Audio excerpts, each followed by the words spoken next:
ngayon ang Gilas laban sa team ng China sa semifinals at magiging isa itong magandang laban dahil alam naman natin na maraming nagaganap sa pagitan ng Pilipinas at ng China. Umpisahan na natin sa tinalo at tinambakan ng Gilas ang China sa FIBA World Cup at maraming pinaiyak ang Gilas ng mga Chinese basketball fans sa kanilang huling laro sa FIBA World Cup. Kaya naman magiging mainit ang larong ito, Gilas laban sa China. Sana nga lang ay walang lutong Macau na magaganap at magiging parehas ang laro. Wala na ngang pahipahinga ang bawat team at semifinals na kaagad pagkatapos ng quarterfinals. Tingnan na natin ang lineup ng China ngayon na kung saan wala nga si Zhou Qi sa lineup ng China at bawas veteran ito pero may bago naman sa kanilang lineup at ito ay ang 7'3 center na si Yu. Nasa China ang height advantage dahil na rin sa meron pa silang 7-footer, 6'11, 6'10 at maraming 6'9 na mga players pero nakita naman natin na kayang-kaya naman ni Junmar Fajardo ang mga Chinese big men noong FIBA World Cup at sana hanggang dito sa Asian Games ay dala-dala pa rin niya ang laro na ipinakita niya laban sa China noong FIBA World Cup dahil ito ang isa sa magiging susi para manalo ang Gilas laban sa team ng China. Magiging problema nga ng konti ang 7'3 at 7-foot combo ng China kapag nagkataon dahil magiging pahirapan ang labanan sa loob ng paint at kung matatandaan natin ay ang 3-point shots ni Jordan Clarkson ang pumatay noon sa team ng China at sana nga ay may isa sa mga player ulit ng Gilas o kung hindi naman kaya lahat sila ay maging maganda ang opensa bukas dahil na rin kapag naipanalo natin ang larong ito ay sigurado na tayo sa silver medal at lalaban pa tayo para sa gold medal.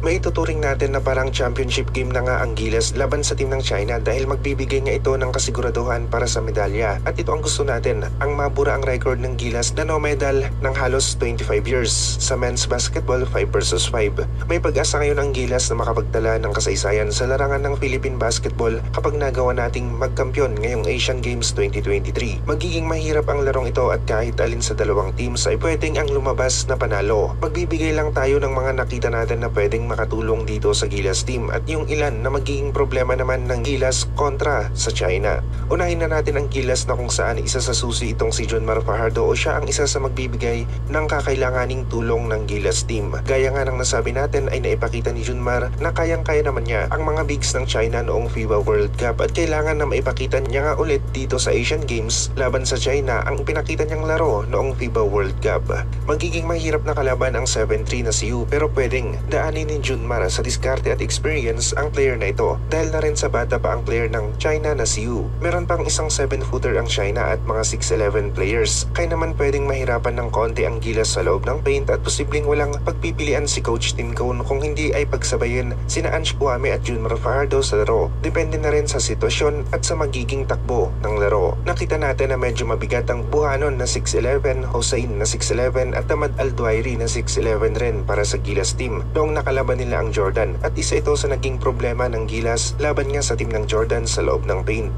Mahaharap ulit ang Gilas sa halos parehas na sitwasyon noong nakalaban nila ang Jordan dahil China naman ang may height advantage ngayon. Sana nga lang ay hindi pagod itong si Justin Brownlee dahil na rin sa siya ang pinakasusi para sa larong ito dahil si Justin Brownlee talaga ang walang kamatch o wala tayong nakikita na pwedeng makapigil nga ulit dito kay Justin Brownlee sa lineup o roster ng China. Pwedeng matalo ang Gilas kung aalatin o mamalasin ulit ang kanilang opensa at maging ang mga open shots nga ay hindi pumapasok kagaya ng nangyari sa laro nila kontra sa team ng Jordan at dahil sa tangkad ng China ay makakalabang sila ng konti sa rebound. Kapag naging maganda naman ang shooting ng Gilas ay nakikita natin na makakalayo sa score ang Gilas team lalong-lalo na nga kung hindi pagod itong si Justin Brownlee dahil siya talaga ang lamang natin kontra sa team ng China at nakikita natin na walang makakapigil nga sa kanya gaya ng ginawa niya laban sa team ng Iran. Nakita rin ni Coach Tim Cone na naging problema ang box and one defense ng Iran para kay Justin Brownlee sa mga huling parte ng laro nila kontra sa team ng Iran pero dahil nga sa experience nila mula dito ay asahan na natin na may solusyon ang Gilas kapag na box and one defense ulit itong si Justin Brownlee. Kaya naman ang magiging katanungan na nga lang para sa Gilas team ay kung nasa 100%